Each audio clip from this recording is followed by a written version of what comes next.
Let's talk about oatmeal today and whether or not this is something that people who have kidney disease should be eating. We'll talk about potassium and phosphorus in oatmeal, how to make it work if you also have diabetes, and what to look out for when buying oatmeal. So, is oatmeal good for people with kidney disease? And the answer to that is yes. Oatmeal can be very kidney friendly. So that does mean that there are some exceptions, and we'll talk about those in just a moment. Oatmeal is a whole grain, and that makes it high in fiber, and if you're buying the plain kind, it's also going to be low in sodium. The unflavored kinds, which are the kinds that do not come in those little single serving packets, but instead come in the big cylinder like this one, those are also going to be free of phosphorus additives. Like most grains, oatmeal is high in carbohydrates and low in fat, so eating it on its own is probably not going to be as filling and satisfying all by itself. If you have kidney disease and you're not on dialysis, you're going to want to pair your oatmeal with some low protein, high fat foods such as nuts to add more calories to your meal without going over your protein. Is oatmeal high in potassium? No. A half cup of instant dry oatmeal contains 150 calories and 150 milligrams of potassium. Generally speaking, when a food has roughly the same amount of potassium as calories, it's considered a low potassium food. And if you've taken our course, you know that a lot of people with CKD who are not on dialysis don't need to be on a potassium restriction, and that there are other things that could be causing those high potassium levels that are not related to the food that you eat. Research even suggests that consuming oatmeal may have a beneficial impact on potassium levels in people with CKD, as well as their albumin levels, which is interesting. So definitely don't avoid oatmeal because you thought it was high potassium, because it's not. Other types of oatmeal that are unprocessed, such as steel-cut oats or rolled oats, those are going to have similar nutrition. So rolled oats, quick oats, steel-cut oats, all of these are going to be considered low potassium foods. Now, is oatmeal high in phosphorus? And believe it or not, no. Plain oatmeal is considered a low phosphorus food. 1/2 cup of dry rolled oats contains 166 milligrams of phosphorus. However, this is plant-based phosphorus, which your body does not absorb well, and it's estimated that your body can only absorb 30% of plant-based phosphorus. So a 1/2 cup of dry oats will really only have about 50 milligrams of available phosphorus, which is quite low. Just be careful of flavored oatmeals and phosphorus additives. Many store-bought flavored oatmeal packets contain phosphorus additives, which are not good for people with kidney disease. Phosphorus additives can really drive up your phosphorus levels, which is bad for your cardiovascular system.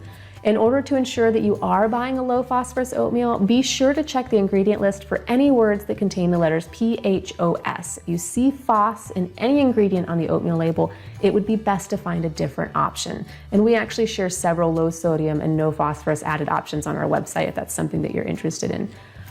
For some more detailed information about phosphorus additives, you can watch our video on phosphorus additives on YouTube. I think it does a really good job of explaining why foods with additives are the real problem when it comes to managing your phosphorus levels, and I'll link to that video in the description of this video. Now, is oatmeal good for diabetes? Oatmeal is a high carbohydrate food, but that doesn't mean that people with diabetes can't enjoy it. A 1/2 cup of dry, uncooked oats is going to have about 27 grams of carbohydrates, and we recommend limiting your portion to just 1 serving, and to be sure that you're including lots of healthy fats with your meal to help maintain more even blood sugar and to make that meal more satisfying. And we also want to make sure that we're getting in enough fruits and vegetables with each meal. My personal favorite recommendations is to pair oatmeal with a high fiber fruit like berries and then your favorite high fat nuts. So, what do you look for when you're shopping for oatmeal? I strongly recommend buying plain oats. These are going to be your best bet as far as sodium and phosphorus additives go.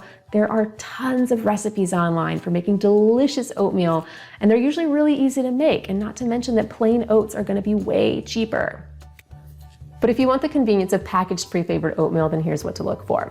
First, check the sodium. Many pre-packaged flavored instant oatmeals are going to be high in sodium. Certain flavors like maple and brown sugar tend to be repeat offenders, and most brands with that flavor are going to be too high. And you can't go on taste here, since these are sweet flavored oatmeals. You got to be sure to check that food label to make sure that the one you pick has more calories than sodium. Then you're going to want to look for phosphorus additives, and many instant oatmeal packets are going to contain phosphorus additives, which makes them a high phosphorus food. Be sure you read that ingredient list to make sure that the oatmeal you've picked does not contain phosphorus additives. And then last, check the protein. Many instant oatmeals nowadays contain added protein, and if you have CKD and are not on dialysis, then you're probably following a lower protein diet, and you're gonna want to avoid any of the higher protein oatmeals.